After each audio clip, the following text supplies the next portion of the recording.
किसी भी वॉर का गोल एक ही होता है, जीत। मगर जीतने के लक्ष्य ने कई देशों को ऐसे वेपन्स, व्हीकल्स और गैजेट्स डेवलप करने पर मजबूर किया है जो कि बेहद खतरनाक हैं। तो चलिए अब हम यहाँ से चलते हैं कुछ मोस्ट इंसेंट मिलिट्री टेक्नोलॉजीज और व्हीकल्स देखने के लिए।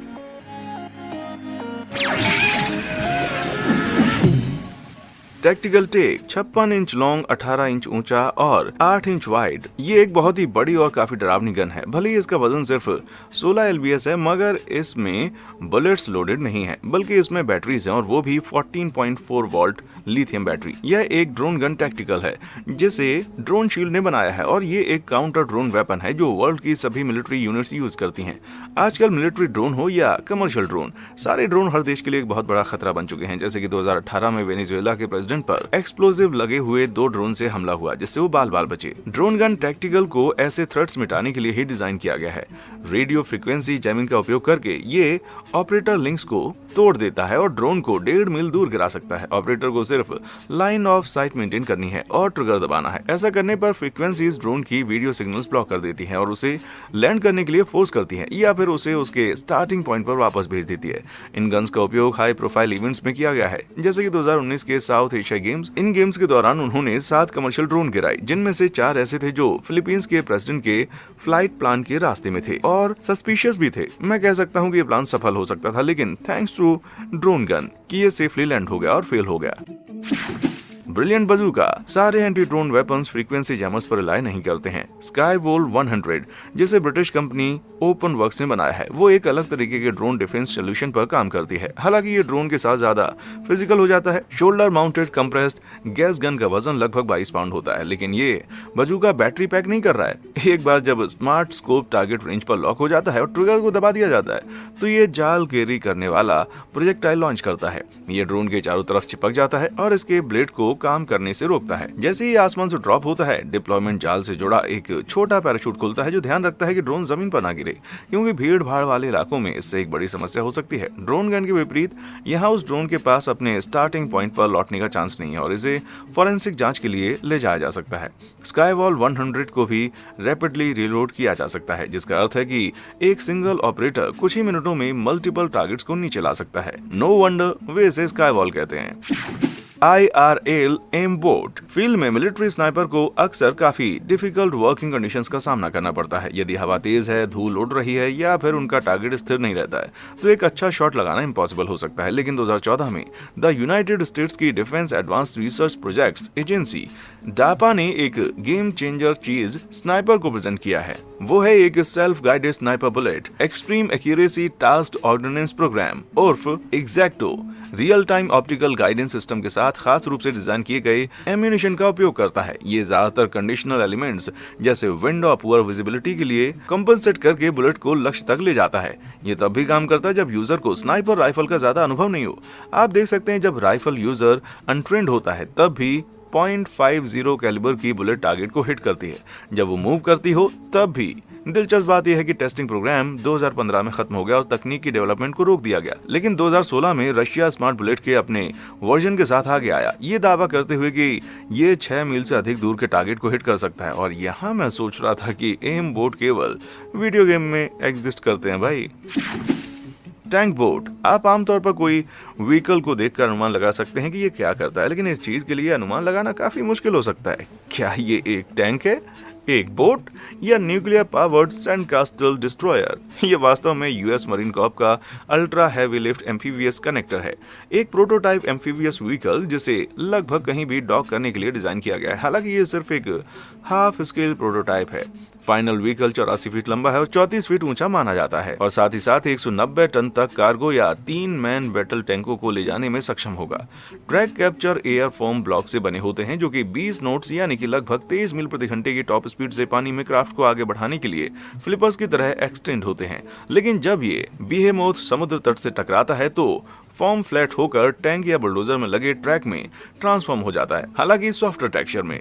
इसका मतलब यह है कि ये न केवल बीच पर चल सकता है, ये दलदल, कीचड़ जैसे डिफिकल्ट टेरेन में भी काम करने में कैपेबल है और यहाँ तक कि 10 फीट ऊंचे ऑब्स्टिकल को हराने में भी कामयाब होगा।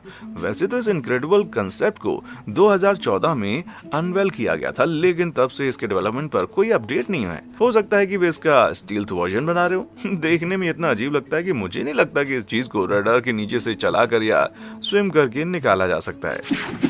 माइन स्वीपर टैंक सच में सबसे जरूरी बैटलफील्ड व्हीकल है जब बात होती है एनिमी लाइंस पर मुंह तोड़ जवाब देने की और इन्फेंट्री को आगे बढ़ाने का रास्ता देने की। लेकिन उनसे कम फेमस व्हीकल्स में से एक है M1150 असॉल्ट ब्रीचर, जो उतना ही इंपॉर्टेंट है। ये heavily armed 65 ton combat vehicle M1 Abrams के टैंक चेसिस पर डिपेंड है, लेकिन एक रेगुलर टैंक से अलग। ये एक व्हीकल माइन प्लाउ और लाइन चार्ज के साथ बनती है। ये खासकर छिपे हुए बमों और लैंड माइंस को रास्तों और सड़कों से हटाने में मदद करने के लिए डिजाइन की गई है, ताकि सैनिक और व्हीकल सुरक्षित रूप से गुजर सकें।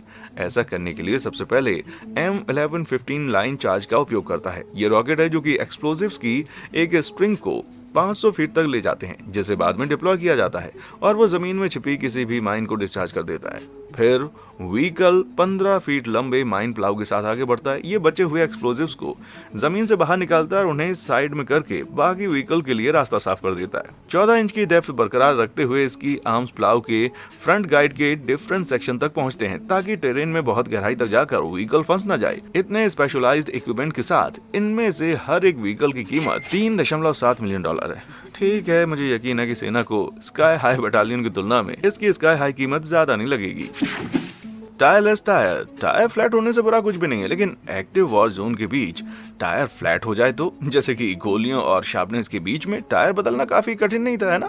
शुक्र है दुनिया भर में कई military vehicles run flat tyre का उपयोग करते हैं, यानी कि न्यूमेटिक टायर, जिसके बीच में एक सॉलिड डोनट जैसा हिस्सा होता है। इसका मतलब ये है कि अगर बाहरी ट्यूब पंचर हो जाती है तो टायर फ्लैट नहीं होगा या उसे तुरंत बदलने की जरूरत नहीं है। ये बहुत ही ईजी है, लेकिन रन फ्लैट खराब होने से पहले व्हीकल केवल 60 मील तक की ही दूरी रिड्यूस्ड स्पीड से तय कर पाएगा। इसलिए ये अच्छा है, लेकिन परफेक्ट नहीं।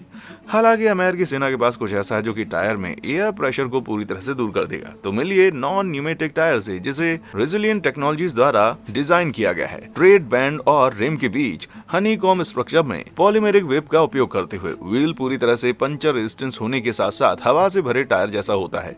इसका मतलब है कि उन्हें सपोर्ट करने वाले व्हीकल शार्पनिल, रफ कंडीशन और फंसे रहने के डर के बिना डिफिकल्ट इलाके को संभाल सकते हैं। पेंटागन ने 2008 में इस टेक्नोलॉजी की पोटेंशियल को पहचाना और इस उम्मीद में कि वे अमेरिकी सेना की मदद के लिए ऐसा ही टायर बनाए। उन्होंने $18 मिलियन फंड ग्रांट किया, लेकिन ये इतना आसान नहीं रहा। 12 से भी ज्यादा साल की टेस्टिंग के बाद रेजिलिएंट का टायर अभी भी प्रोटोटाइप फेज में है, लेकिन वे इन व्हील्स को अमेरिकी सेना में बड़े स्केल पर लाने के लिए बिल्कुल सही डायरेक्शन में बढ़ रहे हैं यार। फ्यूचर मिलिट्री व्हीकल्स बेहद कूल लगने वाले हैं। कॉर्नरकोपिया अर्बन कॉम्बैट में अपने सिर को कवर से बाहर निकालने से ज्यादा खतरनाक कुछ नहीं है, जैसे कि दीवार से उस पर या किसी कोने के आसपास देखने के लिए कि आपके दुश्मन कहाँ हैं। काश इस तरह के कोनों के आसपास शूट करने का कोई तरीका होता। खैर, अब तरीका है, thanks to innovative lieutenant colonel from Israeli defence forces. ये कॉर्नर शॉट है। ये एक ऐसा मैकेनिज्म है जो सामने की ओर सेमी ऑटोमेटिक पिस्तौल या ग्रेनेड लॉन्चर को माउंट करता है, जो पीछे से एक ट्रिगर से जुड़ता है। सामने वाले भाग को कोनों के चारों ओर 60 डिग्री बाएं और दाएं घुमाता है और एक डिजिटल कैमरा यूजर को ये देखने की फैसिलिटी देता है कि मोड़ के आसपास क्या है। इसका मतलब है कि यूजर हथियार से फायर कर सकते हैं और 650 फीट दूर तक के टारगेट को कंप्लीट कवर की सेफ्टी के साथ हिट कर सकते हैं। लेकिन ये वन ऑफ इट्स काइंड नहीं है। 2015 में जेन टेक्नोलॉजीज ने, जिसे भारत के डिफेंस रिसर्च एंड ऑर्गेनाइजेशन द्वारा फंड दिया गया था, ये कॉर्नर शॉट के जैसा ही काम करता है, लेकिन डिजाइन सामने वाले को दोनों दिशाओं में 65 डिग्री तक घुमाने देता है। दोनों मॉडल एक ऐसा डिवाइस देते हैं जो अर्बन कॉम्बैट में स्पेशल फोर्सेस के काम आए, जैसे कि होस्टेज सिचुएशन में खुद को खतरे में डाले बिना इसका यूज कर पाना। मैं इन बेचारे लोगों का सोचता हूँ जिन्हें इसका सामना करना पड़ता होगा। फेजर युद्ध केओटिक होता है, लेकिन आपको ये जानकर सरप्राइज होगा कि इसके कुछ रूल्स हैं। 1995 में यूनाइटेड नेशंस ने प्रोटोकॉल जारी करके ऐसे लेजर हथियारों के यूज पर बैन लगाया जिससे किसी की आंखों की रोशनी कम हो जाए या हमेशा के लिए चली जाए। उसके बाद यूनाइटेड नेशंस के ज्यादातर देशों ने लेजर ब्लाइंडिंग वेपन टेक्नोलॉजी में रिसर्च बंद करने का फैसला किया, लेकिन अमेरिका ने ऐसा कुछ नहीं किया। 2006 में किडलैंड एयरफोर्स बेस में यूएस डिपार्टमेंट ऑफ डिफेंस ने इस प्रोटोटाइप वेपन को डेवलप किया, जो सीधे स्टार ट्रैक की तरह दिखता है और इसे personal halting and stimulation response या शॉर्ट में फेजर कहा जाता है। ये एक नॉन लीथल लेजर डेजलर है जो टारगेट को टेम्परेरीली डिसोरिएंट करने और ब्लाइंड करने के लिए लो इंटेंसिटी लेजर और टू वेवलेंथ लेजर दोनों का उपयोग करता है। ये लेजर हथियार यूनाइटेड नेशंस के रूल को सीधे सीधे अनसुना करता है। हालांकि जब से इसे 2006 में डेवलप किया गया था, इसे स्टैंडर्ड इशू नहीं माना गया था। 2021 में यूएस नेवी ने एक compact transportable high energy laser weapon system development plan announce किया। हालांकि इसका यूज इंसानों पर नहीं किया जाएगा। इसे ड्रोन और दूसरे एरियल व्हीकल से डील करने के लिए डिजाइन किया गया था। ये देखते हुए कि वे इस डेवलपमेंट में 18.7 मिलियन का इन्वेस्टमेंट कर रहे हैं, मुझे नहीं पता कि वो कैसा दिखने वाला है। क्या वे राइफल के आकार के फेजर होंगे या हथियार आपके जेब में फिट हो जाएं इतने छोटे होंगे? आप क्या सोचते हैं? कमेंट सेक्शन में आके बताएं।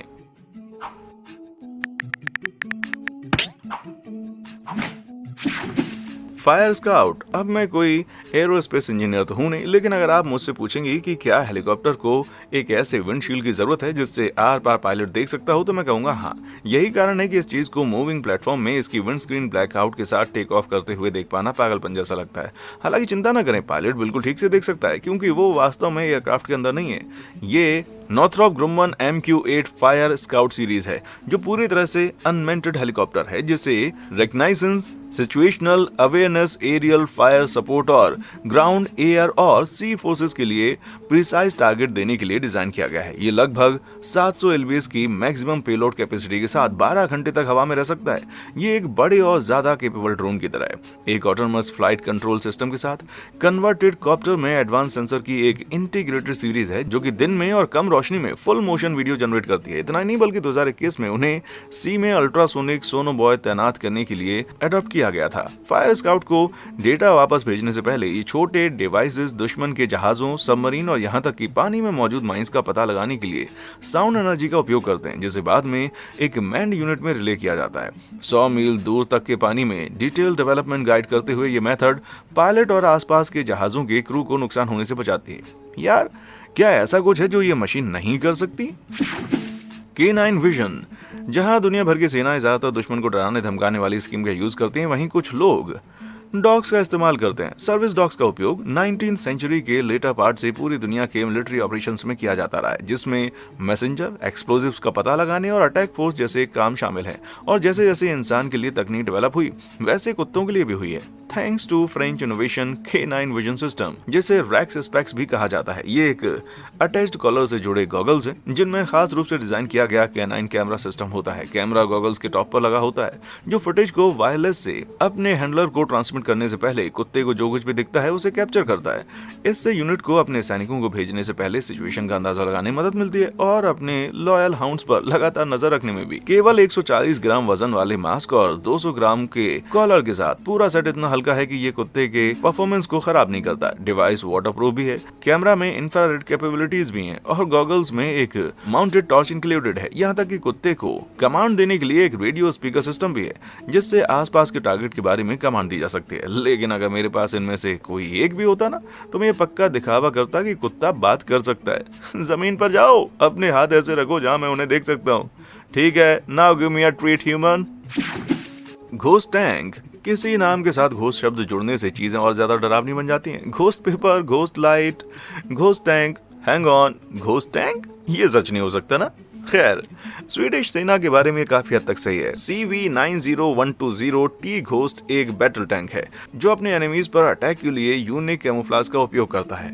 बेस CV90120 टैंक को 1990s में फिर से डिजाइन किया गया था, जब इंजीनियर्स ने एक मैन बैटल टैंक की फायर पावर के साथ light weight fire support vehicle बनाने का ट्राई किया था। इसका मतलब था कि CV90120 का वजन 120 मिलीमीटर बंदूक के साथ सिर्फ 21 टन था, जबकि गन वाले ज्यादातर मॉडर्न टैंक का वजन 40 से 60 टन के बीच होता है।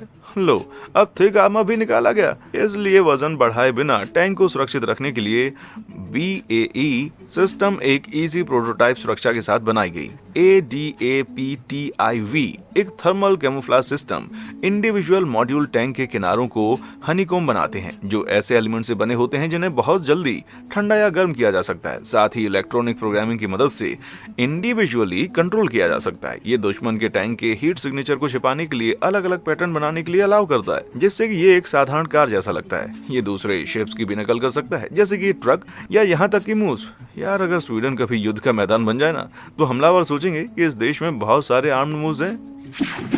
मदरक्राफ्ट। जब सुपीरियर साइज के मिलिट्री व्हीकल्स की बात आती है तो मदर रशिया गड़बड़ नहीं करती, जो कि विशाल जुबर क्लास होवरक्राफ्ट के जरिए साबित होता है। भले ही ये कोल्ड वॉर के अंत में सोवियत यूनियन में बनाया गया था, लेकिन जिस तरह 1991 में सोवियत यूनियन का अंत हुआ, ये शानदार बेहिमोत समय की कसौटी पर खरे उतरे हैं और अभी भी रशियन, ग्रीक और चाइनीज नेवी फोर्सेस द्वारा यूज किए जाते हैं।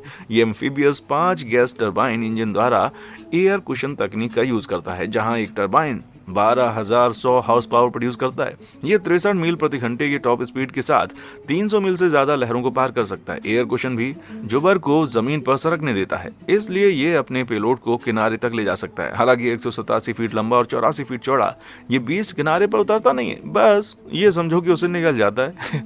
एक आम लोड के साथ क्राफ्ट का वजन 415 टन होता है और ये 10 armed personal carriers, 3 man battle tank, 360 marine या तीनों के कुछ इनक्रेडिबल कॉम्बिनेशंस को ले जा सकता है। यदि ये एक नॉर्मल लोड है तो सोचिए कि हैवी लोड कैसा दिखेगा। मुझे लगता है कि ये चीज गॉडजिला को वापस समुद्र में खींच सकती है। इतना ही नहीं, रशिया के पास ऐसे 2 इनक्रेडिबल क्राफ्ट हैं, हर एक में 2 सरफेस टू एयर मिसाइलें, गैटलिंग गन और रॉकेट लॉन्चर हैं। यार अगर मैं गॉडजिला होता ना तो मैं हमेशा के लिए समुद्र के बॉटम पर रहता। Mega mat deployment. Military land vehicle चाहे कितने भी अमेजिंग हो, उनमें से ज्यादातर सड़क के बिना काम के नहीं है और यहीं पर जर्मन सेना का फाल्टस्ट्रॉस सेंग्रेट या FSG शॉट आता है। इसका मतलब है कि फोल्डिंग रॉड डिवाइस, जो कि इसके काम का एक बहुत ही सही एक्सप्लेनेशन है। ये 8x8 व्हीकल्स में एसोलेटेड एल्यूमिनियम प्लेटों का एक मैट है जिसका वजन एक साथ 9 टन से ज्यादा होता है। एक फोल्डिंग लाइन और पुली सिस्टम का यूज करके मैट को डिफिकल्ट इलाके जैसे कीचड़ या दलदल पर बिछाया जाता है। करीब 165 फीट का मैट बिछाने में FSG को लगभग 10 मिनट का समय लगता है, जो कि करीब 14 फीट चौड़ी मशीनों के सबसे बड़े हिस्से को भी एकोमोडेट कर सकता है। एल्यूमिनियम से बने होने के कारण मैट 70 टन तक वजन वाले वाहनों को सपोर्ट करने के लिए ड्यूरेबल है, जबकि बेहद कम समय में मैकेनिकली ट्रक में वापस जाने के लिए लाइट वेट भी है। वो इतनी वर्सेटाइल है कि इसे 4 फीट तक गहरे पानी में भी रखा जा सकता है, जिससे नावें कीचड़ में फंसने के डर के बिना किनारों पर व्हीकल को उतारा जा सकता है। और इसी तरह इस वेलकम मैट का स्वागत किया जाना चाहिए भाई। Taking to skies. 2020 में अमेरिकी वायुसेना ने किया चौंकाने वाला दावा। 2023 तक वो उड़ने वाली कारों के यूज को दिखाने वाले थे। खैर उन्होंने उन्हें उड़ने वाली कार नहीं कहा, उन्होंने इसे ORBS ऑर्गेनिक रिसप्लाई बसेस का नाम दिया। ये खासकर जॉबी एविएशन के S4 को रेफर करता है, जो एक हाइब्रिड व्हीकल है जिसमें 6 रोटर्स के साथ कार जैसी चेसिस होती है, जिसमें 5 लोग बैठ सकते हैं। वर्टिकल टेक ऑफ और लैंडिंग कैपेबिलिटीज के साथ एक बार उड़ने के बाद ये 150 मील की रेंज के साथ 200 मील प्रति घंटे की टॉप स्पीड से ट्रैवल कर सकता है। लेकिन बेस्ट पार्ट ये है कि ये हेलीकॉप्टर से 100 गुना ज्यादा शांत है और सेना उन पर अपना हाथ आजमाने के लिए इंतजार नहीं कर सकती, क्योंकि उनके पास medical, evacuation, fire fighting, disaster response और ह्यूमैनिटेरियन कामों से जुड़े बड़े मिशन होते हैं। लेकिन ये अमेरिकी सेना के रडार पर उड़ने वाली एकमात्र कार नहीं है, क्योंकि उनके पास इतनी इनक्रेडिबल मिलिट्री पोटेंशियल है कि अमेरिका अलग अलग मिशन में फिट होने के लिए खूब सारे प्रकार के मॉडल्स में रिसर्च के लिए फंडिंग कर रहा है। इनमें लिफ्ट एयरक्राफ्ट, हेक्सा जैसे छोटे 1 मैन व्हीकल शामिल हैं। इसके बेस पर 5 फ्लोट्स और टॉप पर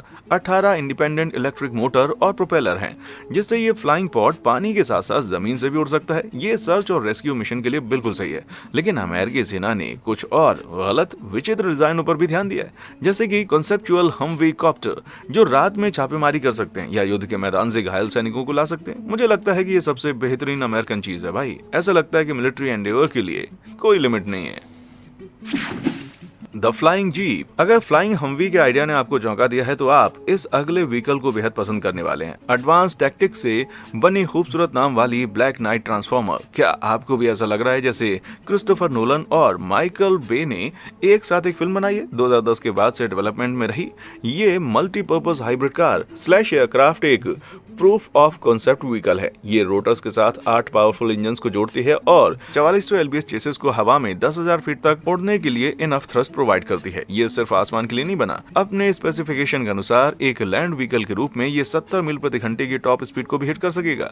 लेकिन अमेरिकन सेना ऐसे व्हीकल्स के लिए रिसर्च क्यों करेगी जो कि बल्कि हैं और वियर्डली वर्सेटाइल भी? खैर कुछ कारण है। शुरुआत के लिए 31 फीट लंबे और 19 फीट चौड़े, इसके अंदर काफी जगह होगी, इसलिए ये हार्ड टू रीच जगहों में कार्गो ड्रॉप करने के लिए एकदम सही होगा। और उस सभी जगह के साथ ये एक्टिव वॉर जोन में कैजुअली इवैक्यूएशन का भी काम कर सकता है। एनिमी एनिमी फायर से दूर तक सुरक्षित जगह में उतरने और फिर खाली जगह पर जाने से घायल सैनिकों को लाने में बाकी सैनिकों पर खतरा काफी कम हो जाता है। ये एक नीट प्रोटोटाइप है, लेकिन इसे बनाने में फिलहाल $2 मिलियन का खर्चा आया है। यार मुझे सोचकर डर लगता है कि फिनिश्ड वर्जन की कीमत कितनी होगी। ह्यूमन 2.0। हम में से बहुत से लोग आयरन मैन सूट के मालिक होने के लिए कुछ भी दांव पर लगा देंगे, जबकि हम टेक्नोलॉजिकली सोफिस्टिकेटेड किसी भी चीज से लाइट ईयर्स की दूरी पर हैं। लेकिन हमारी सेना की एक बढ़िया चीज यहाँ तक पहुंच गई है। ये गार्डियन एक्सो है, full body battery powered exoskeleton जो ऑपरेटर की ताकत को बढ़ाता है। 200 LBS के ज्यादातर पेलोड के साथ इस इनक्रेडिबली कूल पावर सूट पहने हुए ऑपरेटर एक हाथ से 100 LB उठा सकता है। इस प्रकार का पावर असिस्ट ये तय करता है कि सैनिक रोजाना कामों में घायल ना हो और उन कामों के लिए अपनी ताकत बचा सके जो जरूरी हो। लेकिन गार्डियंस एक्सो जितना सुंदर दिखता है, ये पहले से इतना स्लीक नहीं था। गार्डियन एक्सो के लिए काम करने वाली कंपनी सर्कोस ने 10 साल पहले डिफेंस कॉन्ट्रैक्टर रेथियोन के तहत XOS एक्सोस्केलेटन सूट बनाने का काम किया। गार्डियन की तरह इस शुरुआती सूट ने भी पहनने वालों की 200 पाउंड तक उठाने की क्षमता को बढ़ाया और अब ये 3 इंच चौड़ी लकड़ी के अंदर भी पंच कर सकता था। इसने पूरे एक्सोस्केलेटन में डेटा कलेक्ट करने के लिए सेंसर डेटा का यूज करके इसे हासिल किया। सेंसर ने डेटा को एक कंप्यूटर में फीड किया जो तय करता था कि सूट को कैसे चलना चाहिए। फिर उन ऑर्डर्स को वॉल्व्स की सीरीज में भेजा गया जो जॉइंट्स में हाइड्रोलिक फ्लूइड को कंट्रोल करते थे। फ्लूइड ने सिलेंडर एक्चुएटर्स की एक सीरीज को मूव कर दिया